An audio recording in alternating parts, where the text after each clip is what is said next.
નાફેડ દ્વારા ટેકાના ભાવે બાજરીની ખરીદી કરવામાં આવી રહી છે।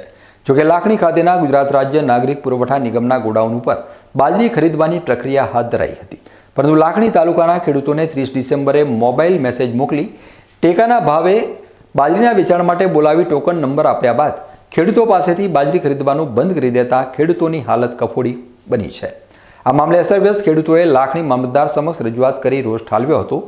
ભર શિયાળે ખેડૂતો પોતાનો માલ લઈ રાતભર ગોડાઉન બહાર ઊભા રહી પોતાનો માલ ખરીદાય તેની રાહ જોઈ રહ્યા હતા, ત્યારે છેલ્લી ઘડીએ બાજરીની ખરીદી બંધ કરી દેવાતા ખેડૂતોમાં રોષની લાગણી ફેલાઈ છે। અમારી રજૂઆત એ છે કે 30/12 રાત્રે મેસેજ આવ્યો તો બાજરી ગોડાઉન લાખણી ગોડાઉન ભરાવાનો। અમે બાજરી લઈને આવ્યા 30 તારીખના 31 તારીખના સવારના 8 વાગે। એક ટોલ ચાલુ કર્યો, અમારા ટોલમાં નંબર આવ્યો નહીં। લગભગ અમારા 50 ટોલ એમને બાકી રહી ગયા ટોલ કર્યા વગરના। આ લાખણી ગોડાઉન મેનેજરને મેં વાત કરી તો એ ટોલ કરવાની ના પાડી દીધી કે આગળથી કે બંધ છે। તો અમારી એવી માંગ છે કે આગળ રજૂઆત કરો અને અમારો ટોલ થાય, ખેડૂતોનો માલ પાછો ન જાય અને અમને એનો જે ભાવનો ટેકા ભાવ છે એનો અમને ફાયદો થાય, એ જ અમારી માંગ છે।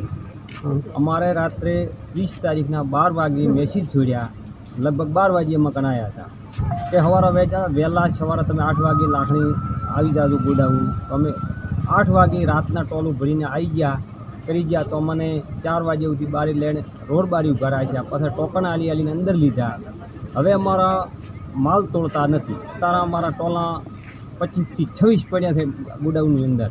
હવે કે રાતે 12 વાગ્યા એટલે બંધ થઈ ગયું, તો પછી આવી રીતે ખેડૂતોને કેમ બોલાવો છો ને હેરાન? ટોકન નંબર મને આલેલા છે, અમારે મેસેજ આલેલા છે, તો કેમ અમને આવી રીતે હેરાન કરો છો? તો મત બોલાવો અને આવી રીતે ચાલુ જ મત કરો, કેમ ચાલુ કરો છો? ખોટો નેફળ સરકાર ટેકાનો ભાવ શું કોઈ વોટ લેવા સારું માગો છો? અને સરકારને કોઈ બનાવવાના ખેડૂતને ધંધા કરીને વોટ જ લેવા છે ને? આવી રીતે ચાલુ મત કરો, બંધ કરી નાખો, આખું નેફળ જ બંધ કરો, નકે અમારો માલ તોડો। ખેડૂતોની શું રજૂઆત હતી? એમની રજૂઆત એવી છે કે આજે કેમ ચાલુ તોડ નથી, તો સરકાર નિર્ણય મુજબ 31/12/2023ના રોજ બંધ થઈ ગઈ હતી ખરીદી 12 વાગ્યા સુધી। એટલે હવે એમના નંબર ટોકન ખરીદ અધિકારી શ્રી ગેહલોત સાહેબે આપેલ છે, જેમને મેસેજ આવ્યા હતા એમને। એટલે જેટલા તોડી શકાય એટલા સાંજે 12 વાગ્યા સુધી તોડ્યા છે, જેમના બિલ બનતા ત્યાં સુધી। હવે આગળ કોઈ નિર્ણય આવશે તો એમને ટોકન આપેલા છે, તો એક્સટેન્શન મળશે તો ટોલ કરી આપીશું।